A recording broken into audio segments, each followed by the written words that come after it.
It's your Thursday daily delivery. I am Michael Rand. Glad to be back for another day. Hope you guys are having a good one out there as well. A little snowy this morning, a little different than we've had for most of the winter, but not abnormal for a typical winter here, so hope you guys are having fun with it at least. It's not that bad, right? It looks nice outside. It may be a little slow getting around today, but it may be kind of nice to have a little bit of actual winter. And it's supposed to be in the 40s next week, so it'll be all right. You guys, if you don't want it, it'll be gone soon enough. Good show today. Not a weather show, a sports show. We are going to have Chip Scoggins in just a minute here to talk about bunch of stuff. We got into some interesting dialogue on PJ Fleck, on what the Vikings need to do.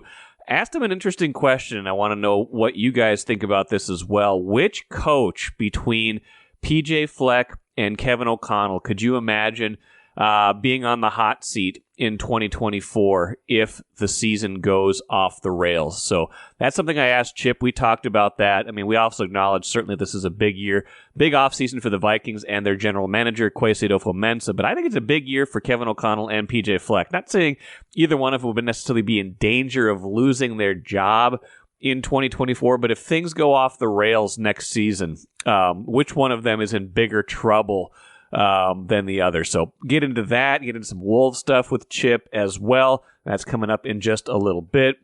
Mike Zimmer introduced as Dallas's defensive coordinator. I'll have a little bit of that at the end of the show. First, though, what I miss. Start with the Wild. It's not really a mystery what's gone wrong for the Wild this season.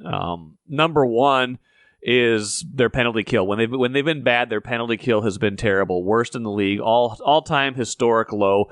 They haven't gotten enough production, consistent production from all of their top guys. You wouldn't say Kirill Kaprizov is having his best year by any stretch. Matt Boldy has disappeared at times. They just haven't gotten, when you don't get high-end production from your high-end guys and your penalty kill is terrible, you're going to struggle. But a sneaky thing that maybe people overlook is that their goaltending has been bad.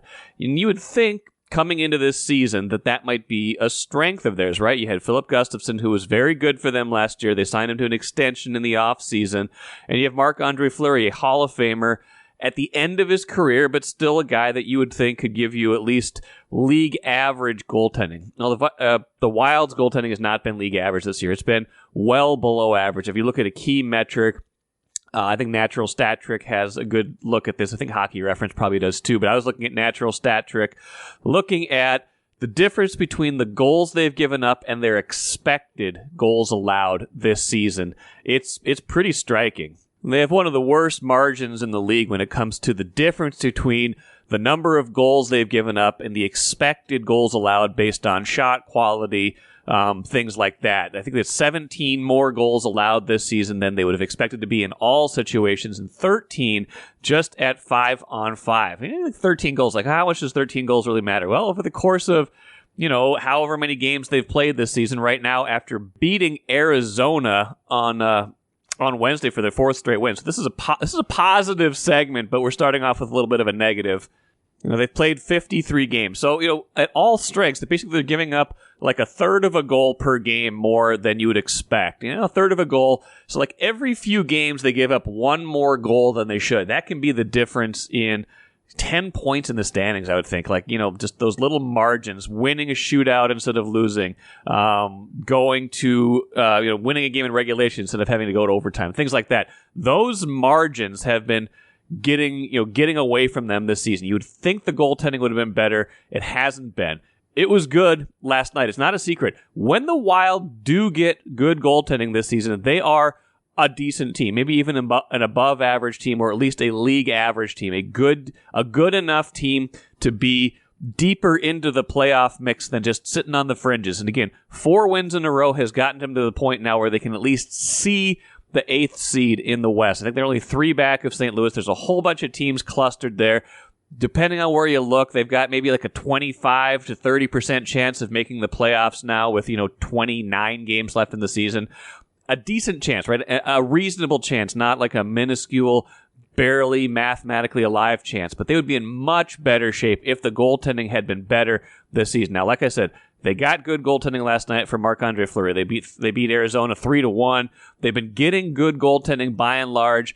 when they've been playing well. So it's not a secret. When they've played well, they've gotten good stretches. When they haven't, the goaltending has let them down. Gustafsson has had a couple stretches this season where he hasn't been as good.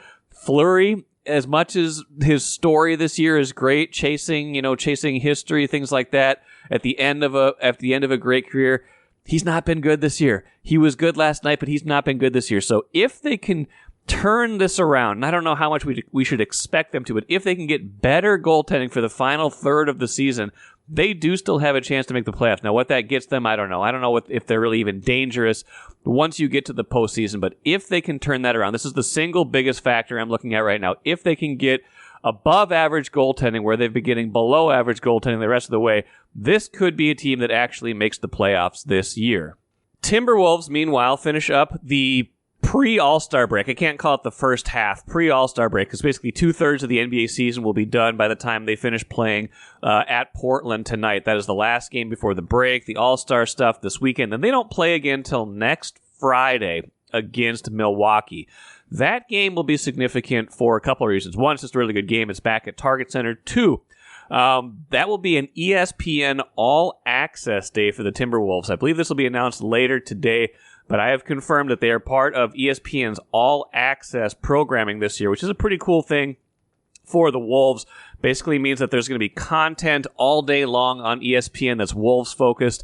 Stephen A. Smith is going to be in Minneapolis doing a bunch of on-site stuff from SportsCenter, Get Up, First Take, Pardon the Interruption, a bunch of ESPN's shows throughout the day. Next Friday will be Wolves-focused, and Stephen A. Smith will be leading that charge. There's going to be a bunch of interviews with Anthony Edwards, Karl-Anthony Towns. Sounds like it's going to be a film study with Richard Jefferson and Rudy Gobert. A whole bunch of Wolves stuff all throughout the day. And then they play the Bucks. That's a late game because it's an ESPN game, even though it's a home game for the Wolves. It's a 9 p.m. start against the Bucks next Friday because that's the second game of a doubleheader. But should be a pretty fun day. It's kind of, they do this once a year. ESPN only does this once a year with one team. And I had a chance to speak with David Roberts, ESPN's head of events and studio production, and he said, I said, well, why the Wolves this year? He said, when you're watching the Minnesota Timberwolves, you're watching a team on the rise. In some ways, they've been under the radar based on who people normally expect to see. Fans need to get to know this team. So this might raise the Wolves' profile nationally a little bit more. I think people who are into the NBA see the year the Wolves are having, see them leading the West. They're going to see Chris Finch coaching the All-Star game. They're going to see Anthony Edwards and Karl-Anthony Towns there this weekend. But I think maybe their profile is a little bit down just because they haven't won a playoff series in 20 years. They haven't done it in the postseason. So I think this might be a chance to showcase them a little bit more. So if you are looking forward to that, that will be next Friday. And first, of course, the Wolves finish up the first 2/3 of their season before the All-Star break with Portland tonight. Grand Casino would like to take a moment and salute the true football fan. The passion, the hope, the anticipation, that incomparable feeling of winning. Grand Casino would also like to take a moment to remind you that you can find all that anticipation, thrill, and winning at Grand Casino. Grand Casino, let your story begin. Let's talk today to Star Tribune columnist Chip Scoggins. Chip, how are you? I'm doing very good, Mikey.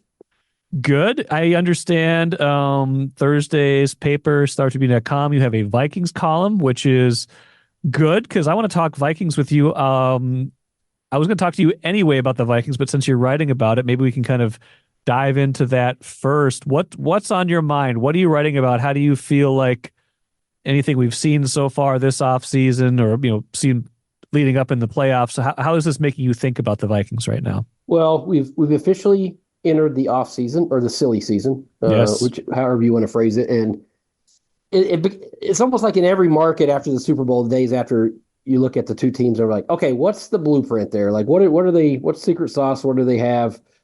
What should teams that are the other 30 teams be doing? Well, get you a Mahomes. That would be That works. That's a good idea. Or in case of the 49ers, the last pick of the draft, get a cheap quarterback and surround him with a bunch of all-pro players, because I think they had, 7 all-pro players? Yeah, they're loaded. They're loaded. And so for the Vikings, to me, and, part of the silly season is rumors and speculation and fun talk, and I think the Jefferson conversation, because he hasn't signed yet. Should they trade Justin Jefferson to try to move up in a blockbuster deal to get Caleb Williams? The Bears are not giving up that pick. No. They are not passing up on a chance to draft Caleb Williams. They're just not. No. To me, it's pretty straightforward. The quarterback thing, let's set that aside. But if you look at this team, you got to fix the defense. There is a deficit of talent on that side of the ball. Kwesi has to draft a lot better than he has, and they've got to hit on their draft picks, and they got to fix the defense.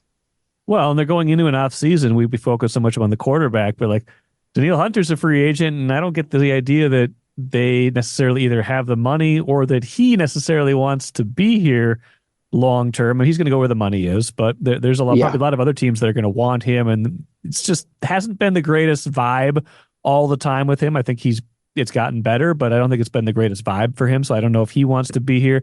Marcus Davenport was a bust. The injury is just, whatever that was. You could see this coming, and what you thought was coming happened. DJ Wanham is a free agent. Like, they've got nobody to rush the passer. They're just bereft of talent on defense.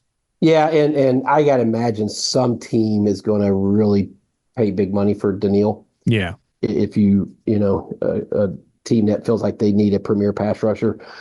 So I don't know that the Vikings are going to have the money to do that, to keep him. But you're right. I would submit all across the defensive line, you could need replacements there. They interior defensive line for sure need help and upgrade there. They don't have a pass rusher under contract, a premier edge rusher.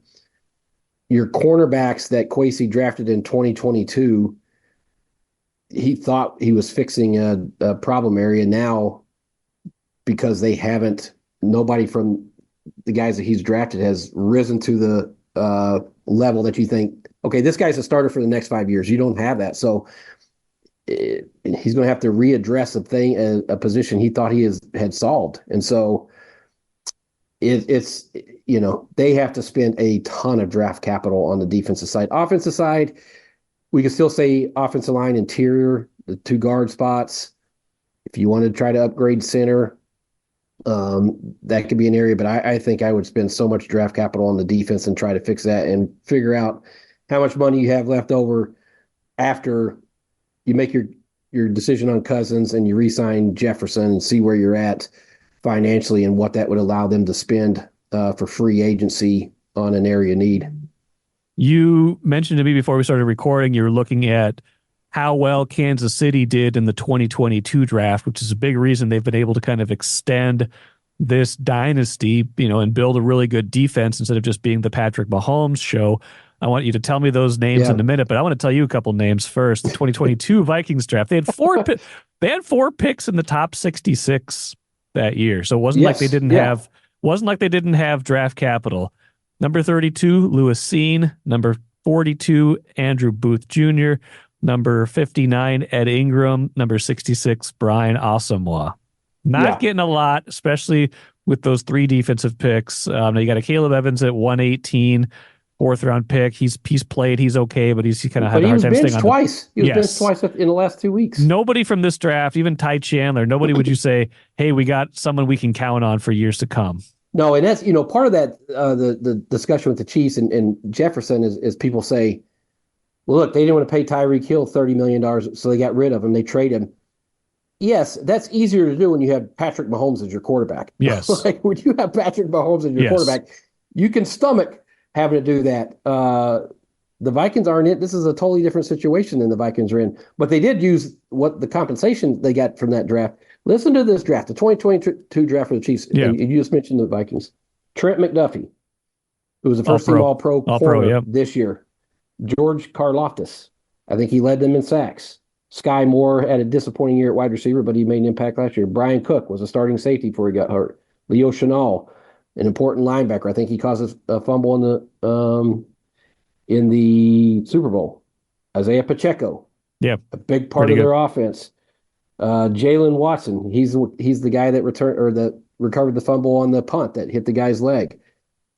They have, I think it's 1, 2, 3, 4, 5, 6, 7 guys out of that have started at least one game for them in the last 2 years, and they have 2 Super Bowl rings this class. So that is a team that drafted well. And when you draft well, you can replenish. And I can't overstate how important this draft is for Kwesi Adofo-Mensah. When you whiff to the degree that 2022 class has to this date, they can't afford another one like that. No, they can't, I'll get to that in a minute. But before I get to a couple of hot seat questions for you, what do you think does happen at quarterback? I'm kind of torn. I feel like this can go a number of different ways. Like, to me, the most likely scenario, though not my preferred scenario, is probably that Cousins is back for 2 years and that they address a quarterback in the draft, but certainly not with the number 11 pick or a trade up at that point. Mm-hmm. We're going to know within a month, like they're going to have to do something with Cousins before the new league year. Otherwise, all that dead money hits the cap. Like, they're not going to take it beyond March 13th. So we will know, but we won't know, certainly won't know before the draft. Like, what do you think is going to happen here? Yeah, if Cousins will, and my gut feeling says if Cousins takes a 2-year deal, they re-sign him. If he insists on 3, I think they go a different direction. I don't think they want to get into a 3-year deal with him. If he does, 2 years, all guaranteed, 40 to 45 a year, I think they do it. I agree. Try to move back into late first rounders, second round, draft a quarterback, and then everything else defense. I just think, because this is year 3 of the Kwesi O'Connell regime, this is a year where they need to show. I mean, yes, won a division, made playoffs year for. This was a big step back this year. They need to show where this thing's going, and they need to win. If they have another disappointing this year, I think this was the time when Zimmer and Spielman got extended, right? Well, 2016 would have been Zimmer's third year. After the third year, is that right? Yeah, maybe. I don't know if he would have got extended after 16, because that was not a great year. They were 8-8 that year, but I mean, he might have got one after the 11-5 2015 Correct, year. yeah, I can't remember exactly when they got it. Yeah, but this is an important year for their regime, and so, I just think with how they feel about Cousins, we know O'Connell's relationship. You have the talent on offense at skill positions with JJ and Addison and Hawkinson, and you want to try to maximize that, that group as long as you can. Not to say you can't do it with a rookie quarterback or a younger quarterback or a bridge quarterback, but so that's my gut, is they'll try to get Cousins to a 2-year deal and draft a quarterback, second round, or maybe move back up in first round.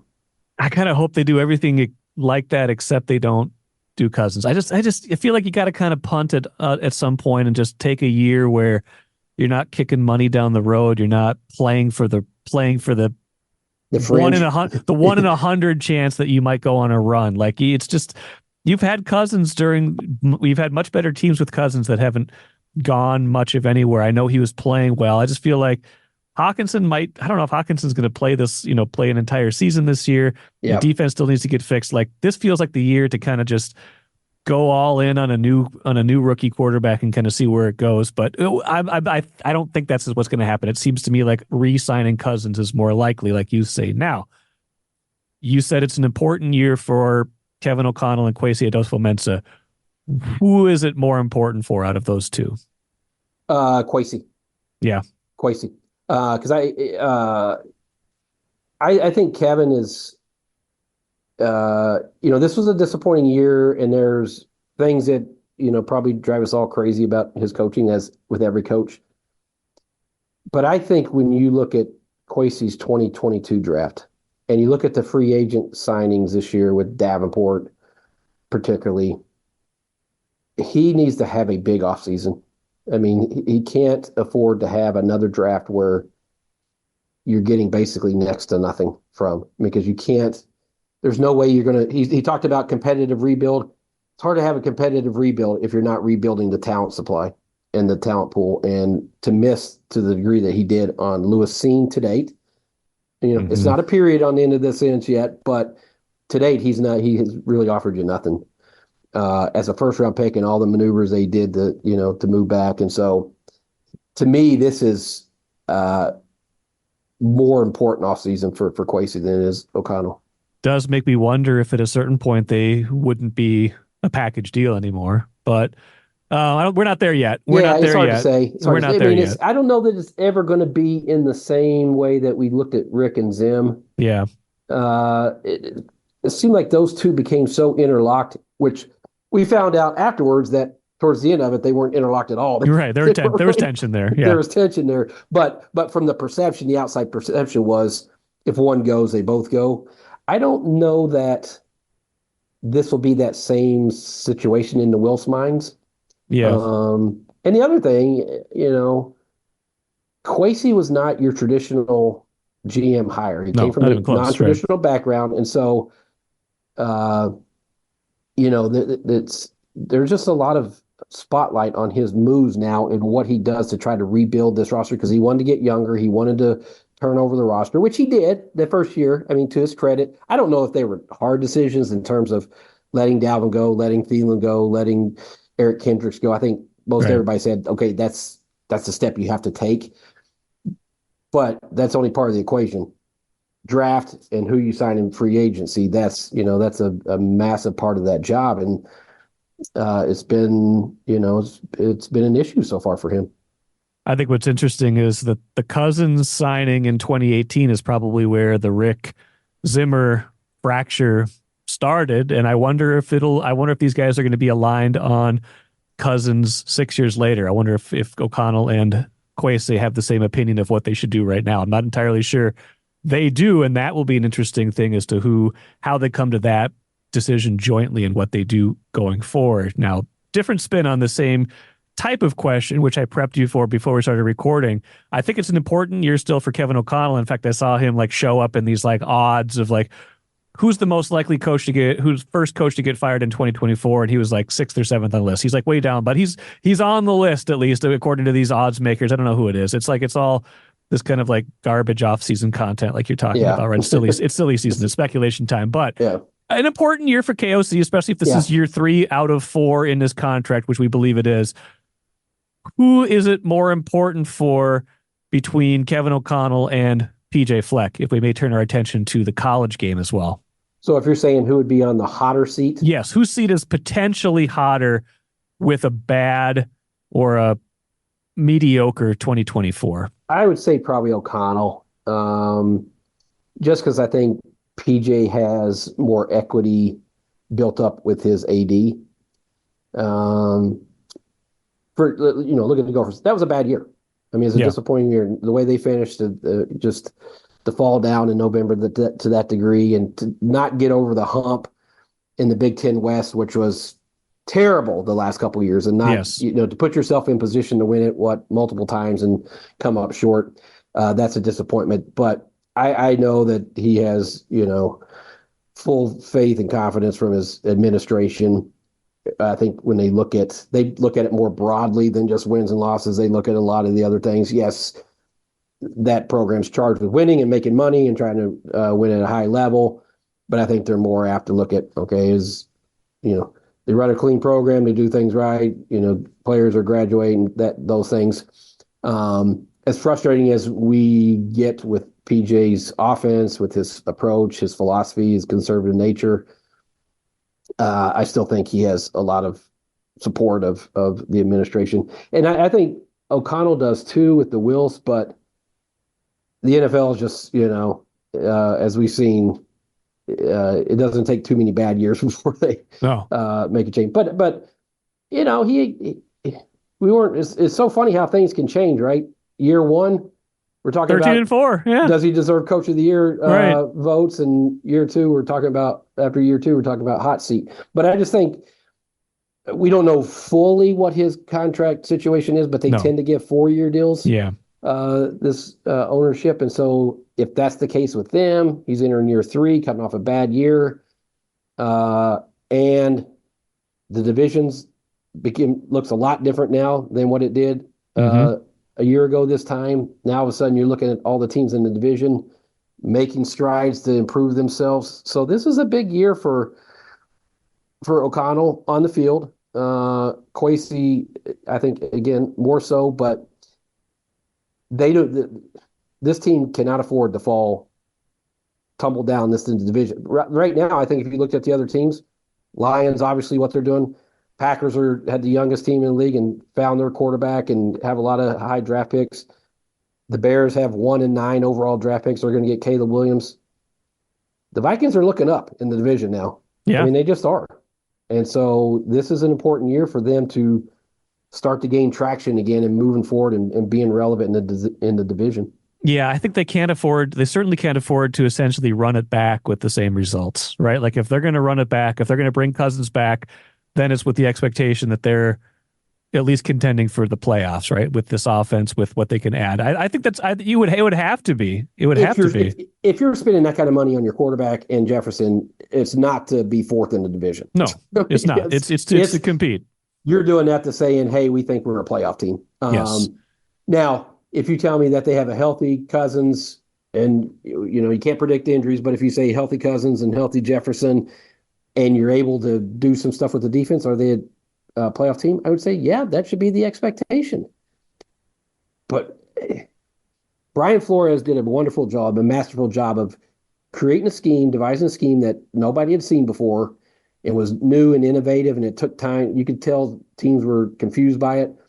But as the season went on, I would say the last month to 6 weeks, these coaches are smart. They're going to figure out a way to decipher it, and we saw that. And I think teams started to identify holes in that defense, and that's where their lack of talent showed up. And so you can't expect that you're going to have a top 10 defense with the personnel that they have if teams are able to figure out what they're doing. I just think they have to really dramatically improve the talent on that side of the ball. 100%. And that's, that too is one of the reasons I agree with you on the question of whether O'Connell or Fleck is potentially more on the hot seat. One, I think it's hard to reset in college football these days. It's hard to start over. You got the portal, you're talking about a 2 or 3 years, sometimes you're going to have a hard reboot.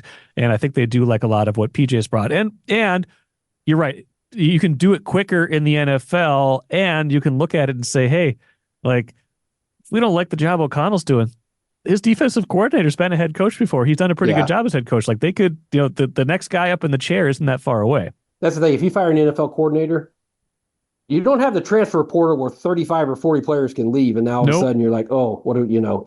That's the thing with college sports nowadays. It happens. As soon as there's a coaching change, you just know there's going to be a mass exodus of players that go elsewhere. And so it's a lot harder to stomach if you're an AD knowing what happens when you make a coaching change with the player turnover.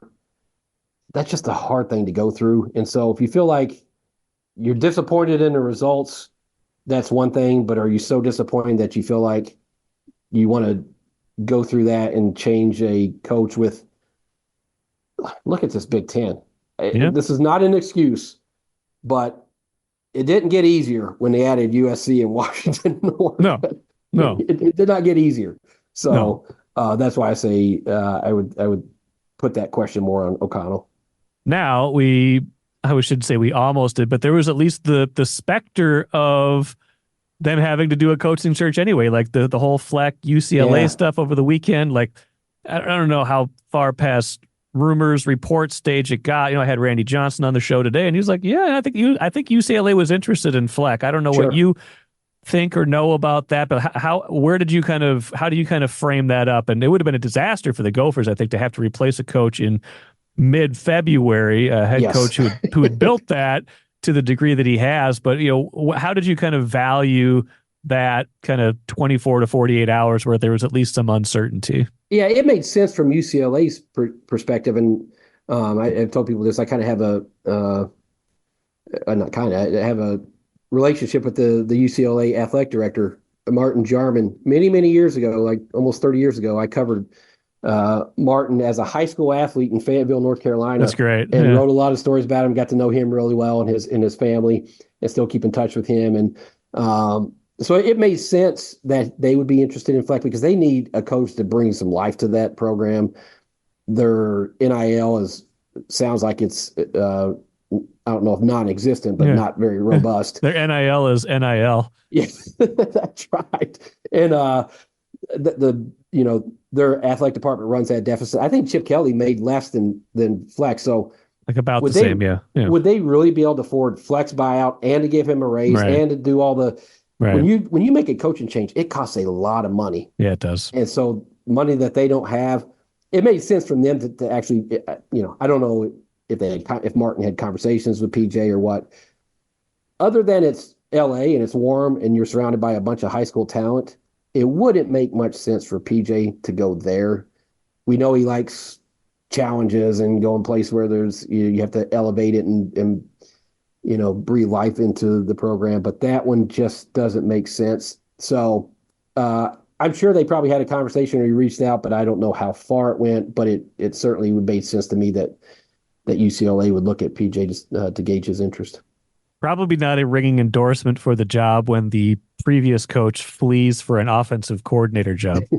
Yeah, and I think that was partly because of the NIL and the situation where they're at, but I think more so there was all kinds of just scuttle and rumors that Chip Kelly was going to get fired last year. Then they beat USC at the end of the year. I think they beat him by 20 points in the second to last game. Well, you're not going to fire your coach after he beats USC. And so it was one of those things that he probably saw the writing on the wall that if he has a bad year this year, he's going to get fired. So just get out before that happens. And so it is an unusual move, but I think if you really look at the details and kind of understand the full picture, it sort of makes sense too. Royal Credit Union's smart checking accounts offer no monthly fees and no minimum balance. Enjoy financial freedom when you open your Royal Credit Union smart checking account online at rcu.org/go-checking. Insured by NCUA. Really quick, different subject. Timberwolves probably going to go into the All-Star break with the best record in the West. I think they're at least one game clear of everybody else with a game to play, so they'll at least be tied for it no matter what happens in Portland. Yeah. I saw Kendrick Perkins tweeted the other day he's buying them as a serious championship contender. Are you there yet? Is this a serious championship contender? Not saying they're going to win it all. Is this a championship contender? It sounds so weird to be talking about this, right? Like that we're even asking this. I love the way they play defense, and I love the way Rudy Gobert, what he's brought to them. And when you have him and McDaniels and they're locked in defensively, that's a game changer. Again, it comes down to maturity and playing the right way. When we've seen the fourth quarter collapses where it becomes hero ball and over dribbling and lack of focus, that's a concern. But then when you see the way they play against the Clippers in that second half and the way they played here the last, week where they have been locked in and the way Ant is playing and the way he's distributing, and the way Towns is playing, they're as talented and as anybody, and the way they play defense is especially